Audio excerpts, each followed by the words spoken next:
Upang protektahan at itaguyod ang karapatan sa kalusugan ng mga Pilipino, tumungo sa Bataan General Hospital si Pangulong Ferdinand R. Marcos Jr.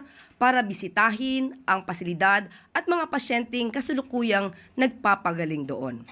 Ayon sa Pangulo, karapatan ng bawat mamamayan na malayang makapagpagamot ng hindi nag-aalala kung saan kukunin ang pangbayad.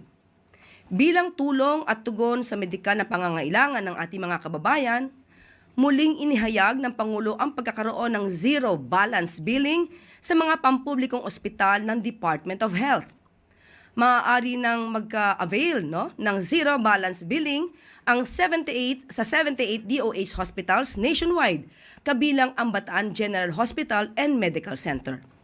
Sa ilalim ng zero balance billing, walang babayaran ang mga pasyenteng nakakonfine sa basic or charity ward accommodation ng DOH hospitals. Sa ngayon, halos 3,000 patients na ang natulungan ng zero balance billing sa Bataan General Hospital sa loob lamang ng isang buwan.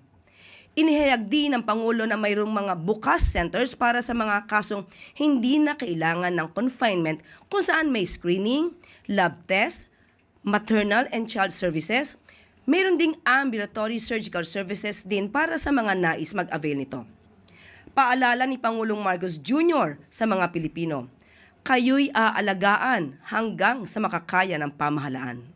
Sa Bataan General, halos 2,976 ng pasyente na natulungan ng zero. Napakalaking bagay. Kung makita mo naman na people have come, kaya ang dami nang pumupunta sa ospital ngayon. Dating nasip bago magpa-ospital, bago magpatingin, wala nang problema ngayon yun. And that's why I'm very happy that we are shooting this program. I think it's been a long time coming. And I'm glad. Malapit na tayo umabot talaga sa universal healthcare. Basta na-admit kayo sa amin, sa basic accommodation, wala kayong babayaran. Tayo pababayaan ng ating mga health workers. So we will get there.